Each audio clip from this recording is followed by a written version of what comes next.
2 Pedro, capítulo 3, eu vou pedir àqueles que estiveram aqui na terça-feira para que me dêem um tempo, tenham um pouquinho de paciência, porque nos próximos 10 minutos eu estarei passando para a igreja alguns princípios e relembrando para aqueles que estiveram no último culto de jejum algumas coisas, porque nós trabalhamos esse texto na terça-feira passada ou retrasada. Nós trabalhamos somente o versículo 15 e o versículo 17. E hoje eu quero somente ler ou trabalhar com a igreja o versículo 18, que é um dos textos mais conhecidos do Novo Testamento. Crescei na graça e no crescei na graça e no conhecimento do nosso Senhor e Salvador Jesus Cristo. Mas antes de nós estarmos falando desse texto, que é um dos mais conhecidos, mas com certeza também é um dos textos mais difíceis de nós compreendermos o que realmente significa, o que realmente estava no coração do apóstolo, que não é o apóstolo Paulo, mas é o apóstolo Pedro, um homem que nas suas últimas palavras, nós temos que lembrar que aqui nós estamos diante das últimas palavras do apóstolo Pedro, e o desejo que havia no coração desse homem era deixar para a igreja, era registrar para as pessoas algo que as fizesse lembrar de tudo o que elas teriam que fazer em suas vidas. O desejo, a preocupação, o desafio do apóstolo Pedro era nada mais, nada menos do que deixar registrado, de trazer uma consciência às pessoas, não somente da sua época. A visão dele eram aquelas pessoas, mas a visão de Deus era um número de pessoas muito maior do que aquele grupo. Deus não estava vendo somente a igreja de Jerusalém, Deus não estava vendo somente a igreja do primeiro século, Deus estava contemplando você e a mim. Deus conheceria as minhas necessidades e dificuldades da minha caminhada cristã. Hoje eu gostaria de falar um pouquinho, de maneira bem superficial, sobre teologia. Quero abordar com a igreja algumas coisas que muitas vezes passam desapercebidas aos nossos olhos. O que o apóstolo Pedro, ele estava com o desejo de passar, era justamente uma preocupação que ele tinha. Nós temos nesses dois versículos, o versículo 17 e o versículo 18, nós vemos as palavras de um homem mostrando, esclarecendo tudo o que eu e você fomos chamados para fazer nesta vida. Tudo o que nós precisamos entender e fazer nessa vida está registrado aqui nesses dois versículos. Tem muitas outras coisas, mas eu acho que nesses dois versículos a gente consegue sintetizar um pouco da mensagem do Evangelho. Se você ver acima do versículo 14, talvez na maioria das Bíblias exista um subtítulo, porque a Bíblia ela mostra títulos e subtítulos, e no subtítulo desse capítulo está lá: o cristão deve esperar no Senhor. Quem é que tem aí esse subtítulo aí na Bíblia?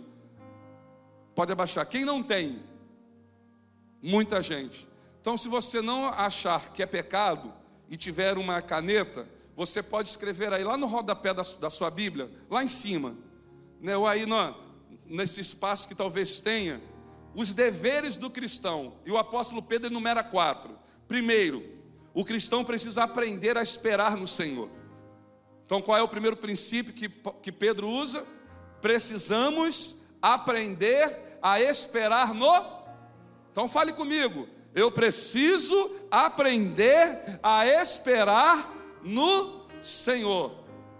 Que possamos ter essa mesma capacidade que o salmista Davi declara que teve no Salmo 40. Esperei confiantemente pelo Senhor, e Ele se inclinou e ouviu o meu clamor. A primeira coisa que Pedro fala para a igreja: olha, vocês precisam aprender a esperar. E só quem consegue esperar é porque um dia aprendeu a confiar. Se você não confiar, você não consegue esperar. Se você não confiar, você não consegue sentar. Se você não confiar, você não consegue dormir. Se você não confiar, você faz como muitos personagens na Bíblia fizeram. Vocês tentam resolver as coisas com as próprias mãos, e na maioria das vezes, ao invés de ajudar, só complica mais a situação. Então o apóstolo Pedro diz: olha gente, eu vou partir, eu estou indo embora. ele iria ser crucificado de cabeça para baixo. Mas antes disso acontecer, ele consegue passar alguns princípios. Primeiro, aprenda a esperar no Senhor. Uma outra preocupação do apóstolo Pedro, que todo cristão, além de saber esperar ou aprender a esperar, ele precisa viver uma vida reta. Irmãos, a igreja precisa aprender, todo cristão que nasceu de novo precisa aprender isso, precisa praticar isso, porque saber você sabe, mas a diferença está justamente na questão seguinte: todo mundo sabe, mas são poucas as pessoas que praticam. Procuremos viver uma vida reta, uma vida íntegra. Não é que nós sejamos perfeitos, mas que nós possamos viver uma vida como Daniel procurou viver. Quando tentaram chacoalhar, sacudir, investigar a vida de Daniel, tentaram procurar de todas as formas, porque aquelas pessoas de Babilônia não conseguiam acreditar que poderia haver uma pessoa nesta terra, que quando fosse vasculhado, que não tivesse um pingo de sujeira na sua vida. O que eles queriam descobrir é o seguinte: Daniel tem telhado de vidro. E procuraram e não conseguiram encontrar. O que o Deus espera da igreja não é que nós possamos ser pessoas perfeitas, porque somos seres humanos, podemos cometer erros, podemos cometer falhas, podemos ter o nosso nome incluso num cadastro, negativado aí em algum cadastro aí da vida. Mas uma coisa a gente precisa aprender: se isso acontecer, o Senhor vai nos dar graça para que a gente possa alcançar de alguma forma o favor de Deus, para que a gente possa resolver e nunca mais cair na mesma armadilha. Nunca mais. Eu falo assim: pastor, um dia eu caí na asneira de pegar dinheiro emprestado no banco, peguei 3 para pagar 8, eu não sou burro, eu tenho a mente de Cristo. Que loucura é essa? Eu peguei 3 para pagar 8 mil, você banqueiro, tá bom, caiu uma vez, nunca mais. Nunca mais, porque eu não estou aqui para ficar dizendo o Bradesco, não é o Bradesco?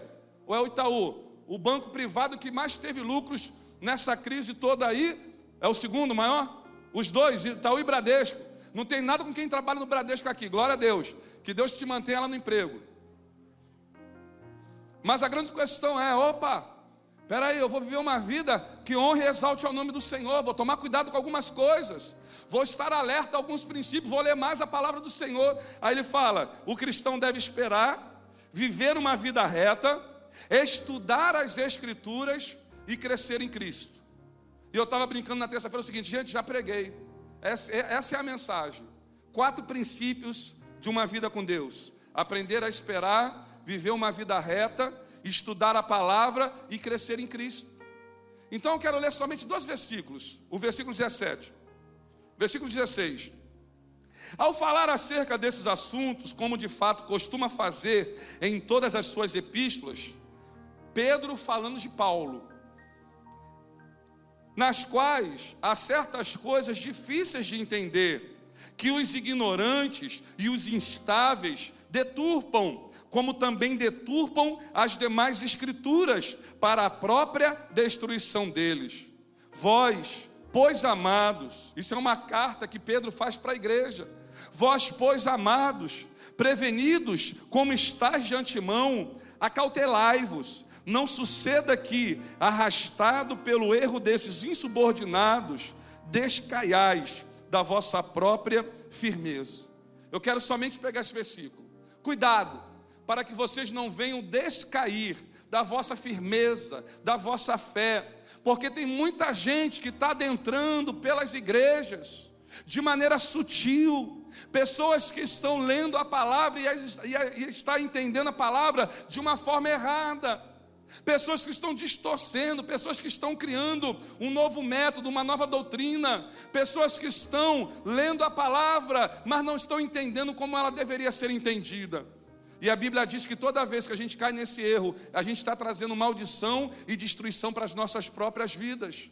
E o apóstolo Pedro, ele alerta a igreja: olha, tomem cuidado com alguns ensinamentos, com algumas palavras que vocês têm ouvido. Antigamente não havia televisão, não havia rádio, não havia internet, e já era perigoso. Imagine hoje, com tanta programação na televisão, irmãos. Se você for aí, todo dia tem na Band, na Rede TV, na Record, todo dia tem alguma coisa. E às vezes a gente vai ouvindo aquilo, vai assimilando aquilo e não pergunta ao Espírito Santo: Deus, o que eu tenho ouvido? O que esses pastores, o que essas igrejas têm falado? Deus, guarda o meu coração.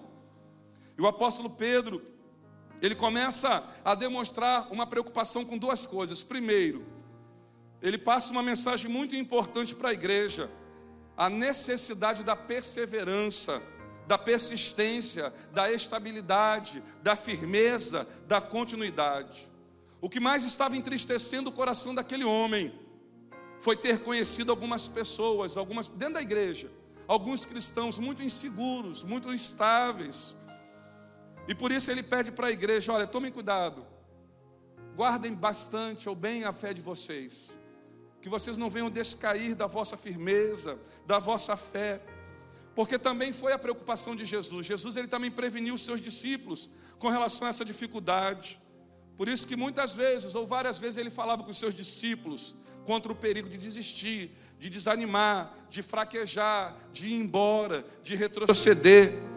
E Jesus prepara de antemão os seus discípulos contra esta tentação, que com certeza iria bater a porta de cada um dos seus discípulos ou de cada um dos seus apóstolos, a vontade de desistir. Por isso que em João 16:33 Jesus diz: no mundo tereis aflições, mas não percam o ânimo. Olhe para a pessoa que está do seu lado e diga assim: meu irmão, perca a vontade de viver, não perca a vontade de lutar, não perca o teu ânimo, sabe, não perca isso. Não perca essa vontade que te faz acordar todo dia de acreditar que dias melhores virão. Não perca essa confiança de que o teu Deus, ele contempla as tuas lágrimas, que ele está ouvindo a tua oração e que num determinado tempo da sua vida tudo irá mudar, a glória de Deus irá se manifestar. Jesus, ele chega para os discípulos assim: olha, na porta de cada um de vocês um dia vai bater essa tentação, a vontade de desistir, mas não cedam, não permita que isso aconteça. Diante dos problemas, permaneçam firmes e perseverantes, continuem, sigam em frente, prossigam firmes. E o autor dos Hebreus, ele nos mostra da importância, do porquê. Pastor, por que eu tenho que ficar firme? Por que eu tenho que ter esse desejo de prosseguir? A luta está muito grande, a vontade de desistir também está grande. Eu cheguei hoje aqui pela misericórdia, então eu quero que o Senhor me diga, me dê uma razão para eu continuar. Depois, quando chegar em casa, você vai abrir Hebreus, ou não, abre agora, deixa aí marcado aí, ó, em 2 Pedro, capítulo 2, 3, vai lá para Hebreus, capítulo 11. Aqui você tem 1000 razões, ou muitas razões, que vão te motivar a prosseguir.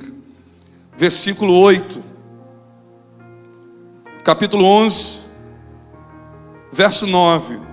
Pela fé, Abraão peregrinou na terra da promessa, como em terra alheia, habitou em tendas com Isaque e Jacó, herdeiros com ele da mesma promessa. Será que você conseguiria de repente fazer o que Abraão fez? Abraão largou tudo, deixou tudo para trás, confiando em uma palavra.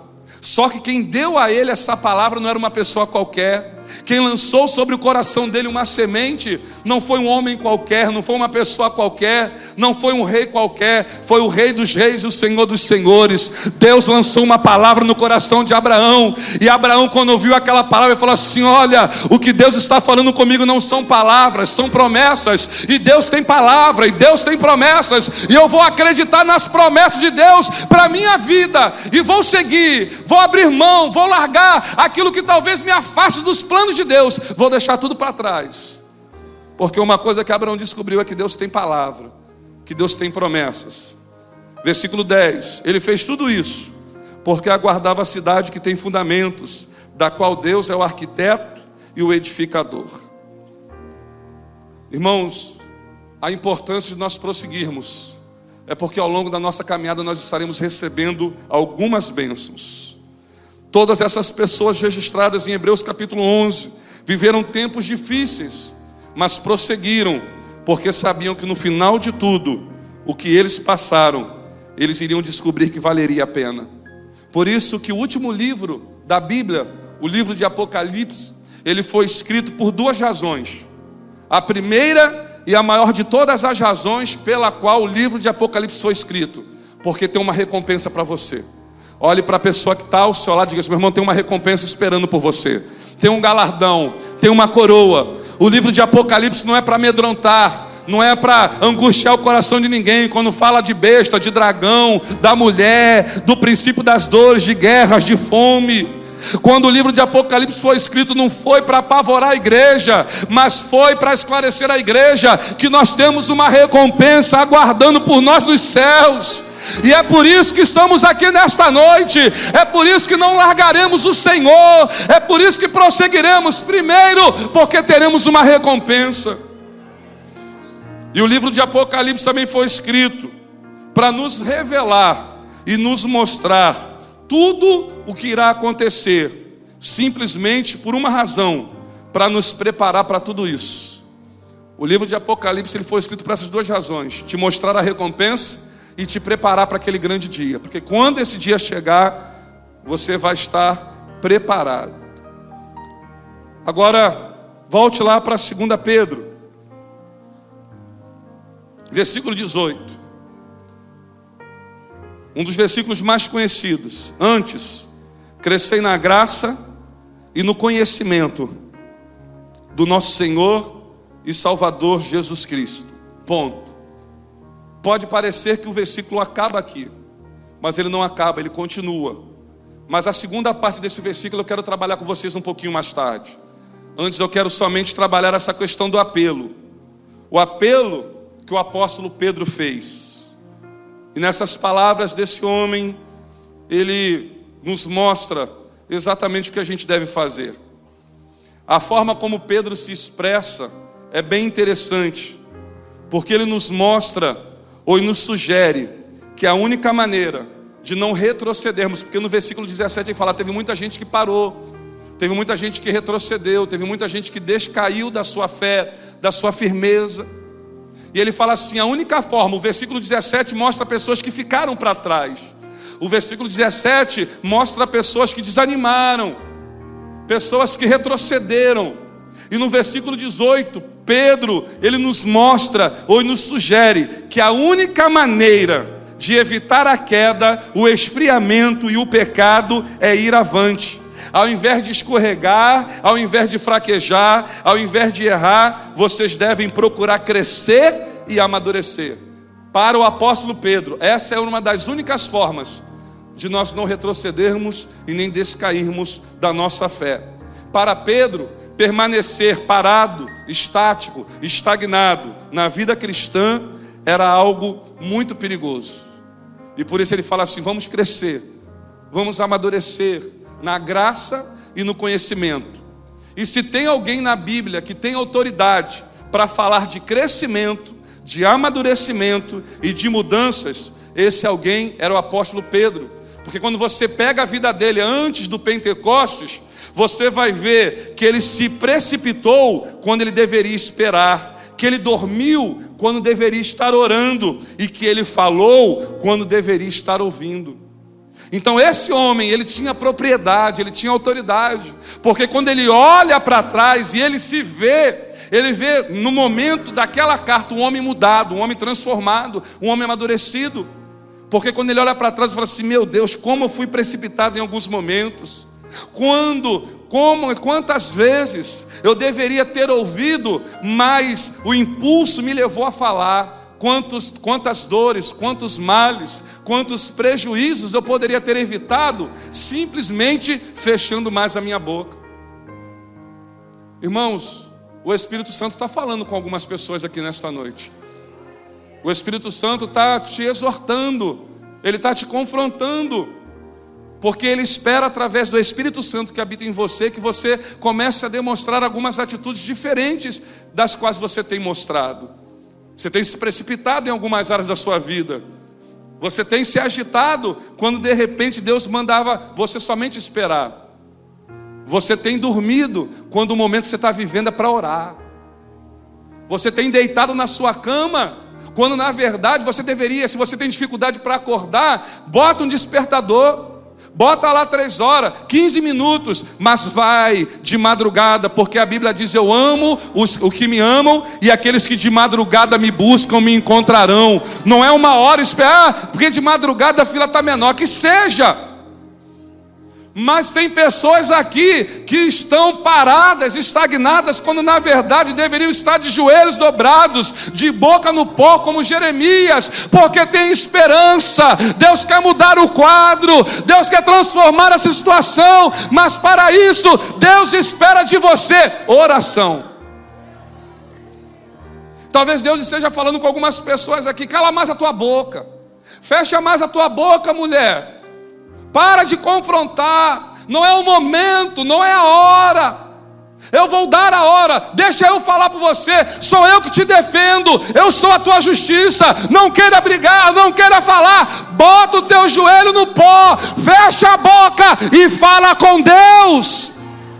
Você pode levantar a tua mão e glorificar o nome do Senhor.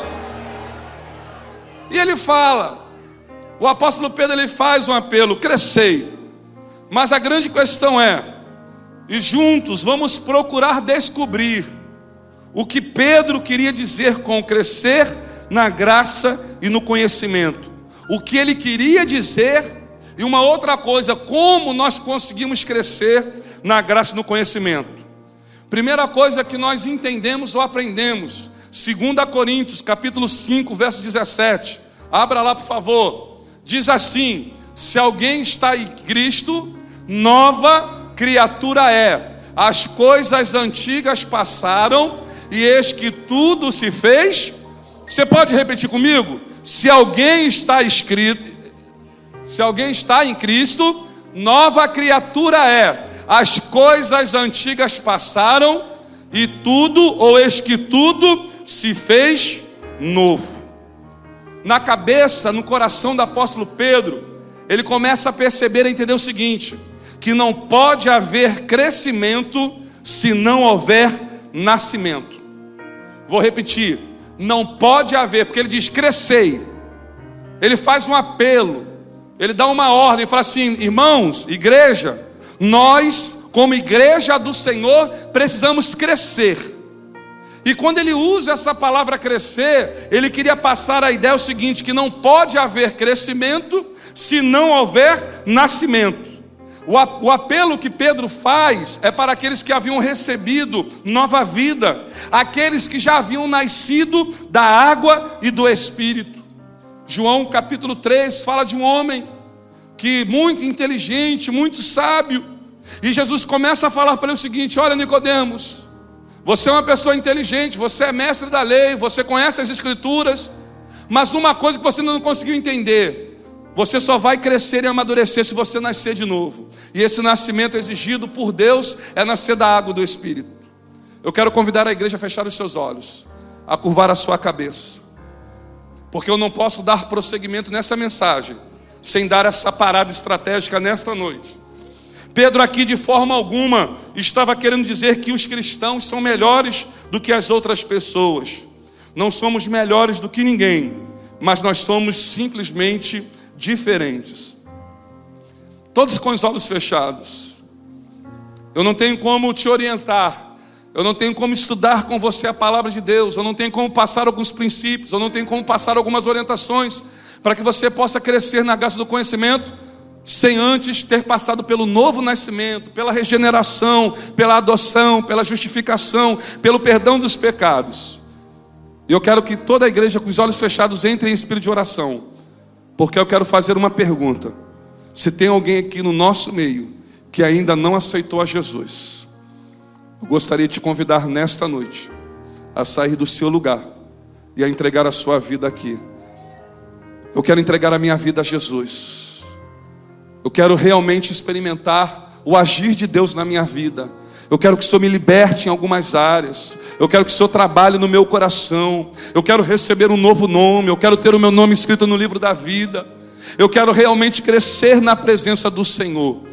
Mas antes de tudo isso acontecer na sua vida, todos com os olhos fechados, eu sei que é um grande desafio. Eu estava lutando muito com Deus de fazer esse apelo no meio da mensagem, porque eu sabia exatamente as dificuldades que eu iria enfrentar, as barreiras que nós teríamos para fazer com que as pessoas entendessem a necessidade do novo nascimento. Mas com os olhos fechados, se tem alguém que quer entregar a sua vida, levante a mão, que eu quero orar por você nesta noite. Seja lá na galeria, Deus abençoe. Deus abençoe. Eu vejo a primeira mão já levantou. Onde está a segunda mão? Deus abençoe. A segunda, a terceira mão. Onde que está a quarta mão levantada? Onde que está? Lá na galeria. Tem alguém que gostaria de inicialmente, eu quero crescer na graça e no conhecimento. Tem mais alguém? Só levantar a sua mão. Só levantar a sua mão. Já vi a sua mão levantada. Estou vendo a mão de vocês lá atrás levantada. Tem mais alguém que gostaria de levantar as mãos? Eu quero convidar o ministério de louvor. Quero convidar os irmãos. Eu quero convidar a igreja a se colocar de pé. Se nós terminássemos o culto nesta hora, a glória de Deus já estaria sendo derramada sobre os nossos corações. Antes de nós convidarmos essas pessoas que estão aqui entregando as suas vidas, eu quero perguntar também, tem alguém? Não terminamos ainda não. Tem uma mensagem de Deus para a tua vida. Tem alguém que estava afastado dos caminhos do Senhor e hoje quer voltar? Quer voltar hoje para a presença do Senhor? Tem alguém? Você quer levantar a sua mão e falar assim: pastor, eu estava afastado, eu estava assim longe de ministério, longe da igreja, há muito tempo que eu não coloco os meus pés em uma igreja, e hoje Deus me trouxe aqui. Tem alguém? Tem alguém nesta noite? Eu quero convidar você a chegar aqui à frente. Esse jovem aqui, vem cá por favor. Ministério de louvor, os jovens que levantaram as mãos lá atrás, podem vir por favor. Isso, venham aqui, venham aqui. E a igreja do Senhor está feliz por essas decisões? Você pode aplaudir ao Senhor. Você pode aplaudir ao Senhor por essas vidas, por essas decisões. Por isso, quero falar uma coisa. Quando essa galera entrou aqui, eu falei assim: nunca os vi. Eu acho que Deus os trouxe, porque Deus falou no meu coração hoje de tarde: eu vou levar gente lá para me aceitar como Senhor e Salvador, pessoal. Eu falei assim: Deus, mas é difícil. Deus falou assim: tu vai fazer um apelo no meio, não é no final não, tu vai fazer no meio. Aí quando eu vi esse jovem chegando, eu falei assim: rapaz, Deus providenciou o cordeiro. Quando Isaac falou assim: pai, eu estou vendo o machado, estou vendo o fogo, estou vendo a madeira, cadê o cordeiro? Abraão olhou para Isaac e falou assim: o Senhor proverá, o Senhor proverá. E nesta noite Deus está provendo. Tem mais alguém que queira dar esse passo diante do que você está vendo? Ministério de louvor, quero convidar os pastores a chegarem aqui, as pastoras a chegarem aqui, por favor. Tem mais um casal chegando. Um jovem aqui chegando, um casal não, um jovem. Você pode levantar as suas mãos, você pode aplaudir ao nome do Senhor. Esse é o meu respirar. Pessoas que chegaram aqui hoje somente por causa disso, para aceitarem a Jesus. Deus trouxe essas pessoas aqui por uma única razão: para que elas pudessem ter um encontro com o Senhor Jesus, para que elas pudessem ser visitadas, para que elas pudessem ser mudadas e transformadas pelo Espírito Santo de Deus. A igreja pode levantar as suas mãos e adorar ao Senhor nesta noite.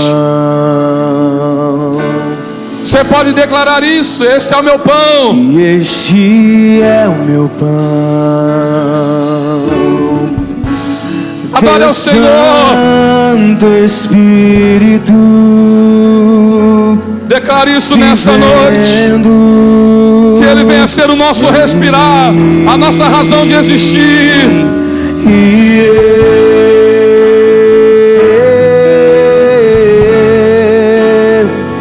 Eu nada sou sem ti, Jesus. E toda a igreja, levante as tuas mãos nesta noite. Eu nada sou, perdido estou sem ti, Senhor. Vamos orar. Esse é o meu respirar. Ah, Espírito Santo de Deus, esse altar é teu. Esse lugar é um lugar que foi santificado, que foi consagrado ao Senhor. Quantas pessoas foram alcançadas, quantos corações foram alcançados nesse altar. E hoje não é diferente. Espírito Santo, venha como fogo, venha como em Pentecoste nesse altar, Senhor. Toca, muda, transforma a vida, o coração desse esses jovens, para que eles saiam daqui impactados pela tua presença, que eles saiam daqui não desejando nada mais do que a presença do Senhor em suas vidas. Vem, Espírito Santo, vem com a tua majestade, com a tua glória, vem com o teu poder e graça, tocando, mudando, restaurando, perdoando. Vem, Espírito Santo, vem sobre esse altar, muda histórias nesta noite, liberta, cura, restaura, Pai, porque é isso que o Senhor é capaz de fazer. Foi isso que Deus se propôs a fazer nesta noite: mudar histórias, mudar vidas, restaurar sonhos. Estou sem ti.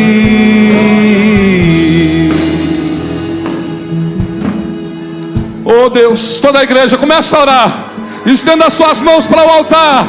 Se tem algo que nos motiva, se tem algo que deve alegrar o coração da igreja, não é ouvir que Deus dá cura, não é ouvir que Deus troca de carro, da casa, mas é saber que Deus salva, que Deus liberta. Essa é a maior mensagem que a igreja evangélica precisa propagar, as boas novas de salvação. E hoje estão vidas aqui, hoje existem pessoas que estão nesse altar, tendo um encontro, se entregando para o Senhor Jesus. Pai, anota os seus nomes no teu livro, perdoa os seus pecados, troca as vestes, liberta, cura, restaura. Oh Espírito Santo de Deus, oh como um dia eu já estive no altar e fui tremendamente tocado pelo teu Espírito Santo. Toca no coração e na vida dessas pessoas e muda as histórias, muda o rumo, muda o futuro. Que eles não se conduzam mais, mas que eles possam ser conduzidos pelo Espírito Santo de Deus. Nós oramos e os abençoamos em nome de Jesus. E toda a igreja diga, Leila, cadê? Por favor, levem eles aqui, ó. A igreja pode sentar, mas sente aplaudindo ao nome do Senhor. Pastor Cirilo, leve ele ali, por favor. Isso, leve eles ali.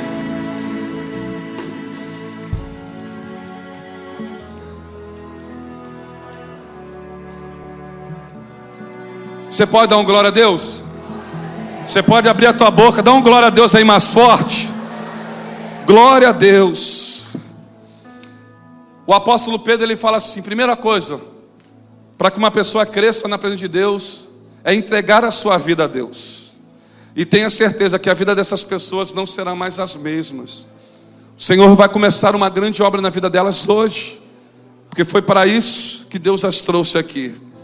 Uma outra coisa que nos ajuda muito a entender que todo crescimento ele é gradativo, ele é progressivo, ele tem estágios. Para que você possa entender, Paulo, ele entende muito bem isso. Abra sua Bíblia em Efésios, capítulo 4, verso 13. Efésios 4, 13. O apóstolo Pedro, ele fala: olha, todo crescimento, primeiro, só acontece se a pessoa tiver um novo nascimento. Então nós cremos que todos aqueles que ficaram aqui já nasceram de novo. E a segunda coisa que você precisa saber sobre crescimento é que ele é gradual, ele é progressivo, ele acontece através de estágios. Efésios capítulo 4, verso 13. Acharam aí? Deixa eu achar aqui a minha, me perdi aqui. Efésios 4, 13. Já estou terminando. Efésios 4, 13. Diz assim: até que todos cheguemos. Ou seja, a gente não chegou ainda. A Bíblia fala de um ministério dentro da igreja. E esse ministério que Deus levanta dentro da igreja tem um único propósito: não é para honrar, não é para exaltar o nome de ninguém. Se tem gente que deseja um ministério para aparecer, você está no lugar errado. Se tem gente que estuda, que entra para um seminário para ter um ministério reconhecido, você está pensando de forma errada. Porque Deus levanta uns para apóstolos, mestres, profetas, apóstolos, profetas, evangelistas, mestres, pastores e mestres, com um único propósito: para ver a igreja crescer junto, com vistas ao aperfeiçoamento.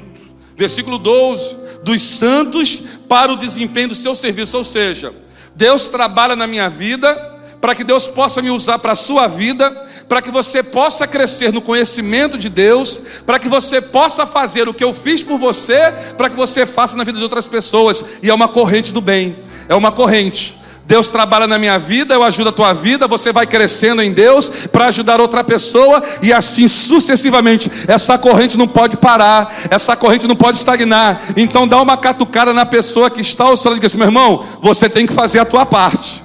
Você tem que fazer a tua parte. Você tem um papel em tudo isso. Você tem um papel, você tem uma função para a edificação do corpo de Cristo. Versículo 13: até que todos cheguemos à unidade da fé e do pleno conhecimento do Filho de Deus, a perfeita varonilidade e a medida da estatura na medida de Cristo, da plenitude de Cristo, para que não mais estejamos como meninos, agitados de um lado para o outro e levados ao redor por todo o vento de doutrina, pela artimanha dos homens, pela astúcia com que induzem ao erro, mas seguindo a verdade em amor. Diga a todo mundo: cresçamos em tudo naquele que é o cabeça. João capítulo 15: eu sou a videira e vós os ramos. Vocês não têm como dar frutos se não estiverem ligados na videira. Temos que estar ligados, temos que estar conectados à videira, a Jesus. E ele continua: de quem? Versículo 16: todo o corpo bem ajustado, consolidado pelo auxílio de toda a igreja, segundo a justa cooperação de cada parte, efetua o seu próprio aumento. Aqui nós vemos a receita de Deus para um crescimento exponencial da igreja. Se você quer que a tua igreja cresça, se você quer que a tua igreja exploda, a única coisa que você tem que fazer não é orar pela minha vida, não, que Deus dê graça ao pastor para ele pregar, que Deus abençoe e louvor para muita gente vir aqui. Não, meu irmão, não é assim que a igreja cresce. A igreja cresce quando cada pessoa entende o seu papel no crescimento do reino, na expansão do reino. Vamos trabalhar, vamos arregaçar a manga, vamos dar bom testemunho lá fora, vamos falar do amor de Deus lá fora, vamos se envolver, vamos pagar um preço maior, vamos colocar o nosso coração diante do altar do Senhor e falar assim: Deus, usa a minha vida. Todo crescimento, ele acontece a nível de estágios. Crescer em quê? Na graça e no conhecimento. O que Pedro estava querendo dizer, que como cristãos, nós fomos introduzidos numa esfera diferente, num ambiente diferente. Abra sua Bíblia em Efésios capítulo 2, verso 6, por favor. Quando Pedro diz, olha, que possamos crescer na graça. O que Pedro queria dizer, e talvez ele não tenha conseguido expressar com tanta profundidade, Paulo consegue. Diz assim: e ele nos ressuscitou em Cristo e nos fez assentar com ele nas regiões, aonde? E nos ressuscitou em Cristo e nos fez assentar com ele nas regiões celestiais. Pedro diz que como cristão, você tem um privilégio, você foi introduzido numa esfera diferente, você foi introduzido num ambiente diferente. E sabe que ambiente é esse? É o ambiente da graça. Sabe que esfera é essa? É a esfera do sobrenatural. E agora que estamos inseridos e vivendo nesse ambiente, quanto mais eu crescer nessa graça, mais Deus irá mostrar o seu favor. Por isso que Pedro diz: cresçam na graça, porque quanto mais você se sentir inserido nesse ambiente, nessa esfera do sobrenatural, da majestade, da presença, quanto mais de Deus você sentir, mais de Deus você vai receber. Meus irmãos e irmãs, quando eu entro na casa do Senhor, uma coisa eu não abro mão: Senhor, eu quero sentir a tua presença, eu quero tocar na tua orla, eu quero receber de ti, porque quanto mais a certeza que eu tenho que estou na presença do Senhor, na esfera da graça, no ambiente da graça, quanto mais eu entro na presença de Deus, mais de Deus eu recebo. Quem quer receber de Deus aí nesta noite? Quem tem essa certeza? Quem tem essa convicção? Pastor, eu nunca entendi muito bem, mas hoje eu percebi que através de Cristo Jesus eu tenho livre acesso a um ambiente diferente. Eu tenho acesso a um lugar diferente. É um lugar de graça, é um lugar de poder, é um lugar onde a majestade de Deus está. É o Santo dos Santos, é o santo lugar. E que prazer é poder entrar na presença do Senhor. É isso que Deus quer, meu irmão. E quando Pedro fala de graça, ele não fala somente de crescimento, porque em 2 Timóteo, capítulo 2, verso 1 ao 4, Paulo fala para Timóteo que a graça de Deus, além de nos fazer com que nós venhamos a crescer, a graça de Deus também nos fortalece. A graça te fortalece, a graça te ajuda a suportar o sofrimento, e mais do que nunca, 2 Coríntios capítulo 8, verso 1, a graça de Deus amolece o nosso coração. Ela te dá força, ela te ajuda no momento de sofrimento, ela amolece o teu coração. Por isso que Pedro diz, vamos crescer na graça, e vamos crescer no conhecimento, porque como cristão Pedro está afirmando que eu não devo me deter somente na certeza que Cristo perdoou os meus pecados. Hoje tem muito crente que chegou na igreja, está na igreja, e ele tem uma certeza: os meus pecados foram perdoados através do sangue do Cordeiro de Deus. Quem tem essa certeza aí, levanta a mão e dá glória a Deus. Você tem essa certeza? Então levanta a mão, faz barulho aí, crente. Eu tenho essa certeza que Jesus, através do seu sangue, perdoou os meus pecados. Isso na teologia nós chamamos de soterologia, que é a doutrina da salvação.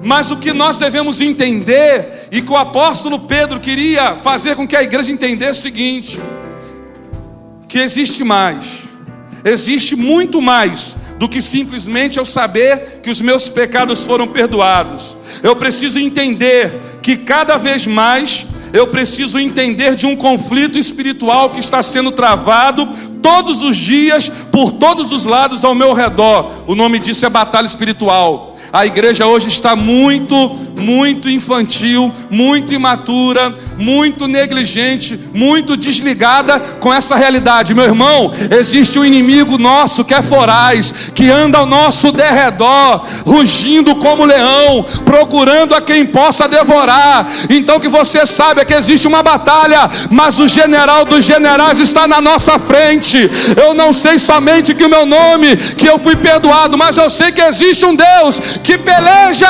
as minhas pelejas, que luta as minhas guerras e as minhas batalhas. Precisamos entender que num determinado momento o plano de Deus será consumado. A isso nós chamamos de escatologia, é a doutrina das últimas coisas. Precisamos também entender um pouco mais sobre a Trindade. O que é a Trindade? Deus Pai, Deus Filho, Deus Espírito Santo. Tem muita gente dentro da igreja que não entende, que não sabe muito bem o que é isso. Mas a última coisa para nós terminarmos: uma coisa é conhecer a Bíblia. Pedro diz: crescei na graça e no conhecimento de Jesus Cristo. Uma coisa é conhecer a Bíblia, outra coisa bem diferente é conhecer o Deus da Bíblia.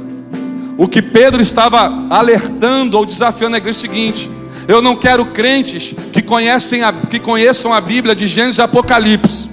Você pode até não conhecer a Bíblia toda, mas uma coisa você não pode abrir mão: eu quero conhecer o Deus da palavra, eu quero conhecer o Deus da Bíblia. Se coloque de pé nesta noite, por favor, em nome de Jesus. Toda a igreja, lá na galeria, oh glórias, glórias ao teu nome.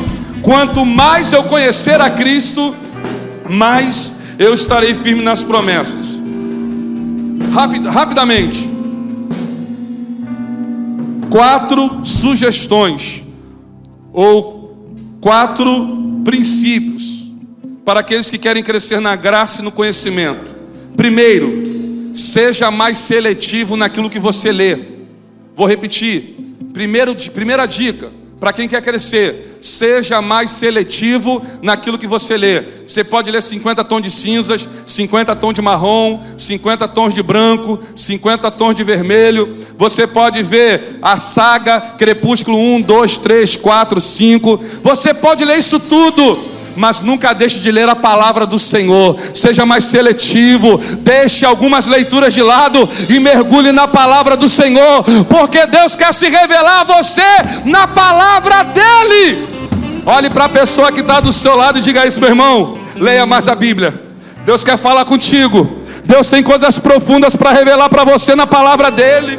Isso, pega a Bíblia, pega a sua Bíblia. Cadê aí os crentes com Bíblia? Lá na galeria, cadê? Não fique com vergonha não. Não fique não. Levante a tua palavra. Levante com orgulho. Levante aí o mais alto que você puder. É isso aí que nós temos que ler. É isso que gera contrição. É isso que gera fortalecimento. É isso que gera cura. Não é profecia, não é congresso, não é louvor. É a palavra do Senhor. Que a igreja de Deus leia mais esse manual que Deus colocou à nossa disposição. Você pode dar glórias? Primeiro, leia mais a palavra. Segundo, procure evitar tudo aquilo que pode prejudicar o seu crescimento espiritual. Cuidado com a atmosfera e com o ambiente que te circunda. Tome cuidado com aquilo que pode prejudicar, porque quem ama o mundo odeia a Deus. Não tem como amar a Deus e amar ao mundo. Tome cuidado com o ambiente que te circunda. Tome cuidado com o ambiente que você frequenta. Eu tenho visto aí muita gente dentro da igreja, com maior alegria, tirando várias fotos em vários lugares que não tem nada contra, mas também não tem nada a favor. Tem lugares que eu acho que o crente não deveria colocar o pé. Eu acho que tem lugares...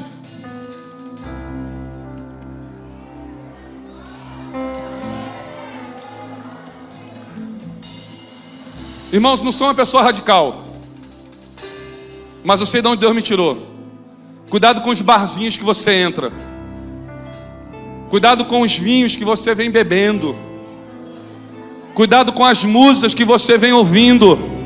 Cuidado com as amizades da faculdade que você está saindo toda sexta-feira para curtir um pouquinho. Pastor, não estou fazendo nada. Mas esse ambiente um dia vai fazer você cair. Esse ambiente, sem você perceber, vai atrapalhar a tua comunhão e o teu relacionamento com o Espírito Santo. E às vezes você vem para a igreja todo domingo, mas vem naquela religiosidade, vem naquele compromisso, tu não está mais sentindo o Espírito Santo. Deus já não tem mais falado contigo. Você já não está sentindo mais aquela força que você sentia. Sabe por quê? Porque o ambiente que você está inserido está roubando a tua unção, está tirando a graça de Deus sobre a tua vida. E o segundo conselho: primeiro, seja mais seletivo no que você lê. Segundo, cuidado com o ambiente e com as pessoas que te rodeiam. Olhe para o lado e diga isso. Cuidado com isso aí. Isso aí tem derrubado muito crente. Diga aí para pelo menos 2 ou 3 pessoas. Cuidado com o ambiente que você frequenta. Cuidado com as pessoas que estão mais próximas de você. Tem muito crente caindo. Tem muito crente pecando por causa disso. Terceiro, pregue mais o evangelho com a sua vida. E se for necessário, abra a tua boca. Olhe para o lado e diga assim: meu irmão, pregue mais o evangelho. Pregue mais o evangelho com a tua vida. É com a tua vida. E se for necessário, abre a boca. Mas o que Deus quer usar é a tua vida. Deus quer usar o teu testemunho. Deus quer usar a tua postura. Deus quer mostrar para as pessoas lá fora o que é andar na luz, o que é ser servo de Jesus Cristo, o que é ter relacionamento com o Espírito Santo. Joga a tua mão para o alto e diga isso nesta noite: Deus, eu quero um relacionamento mais profundo contigo. Eu quero mergulhar nas águas do Espírito Santo. Eu quero mergulhar no oceano que se chama Deus. Deus, se revela para mim nesta noite. Joga as suas mãos para o alto e declare isso nesta noite. Diga que Ele é santo. Santa. Você pode dizer isso? Majestade. Santa. Majestade.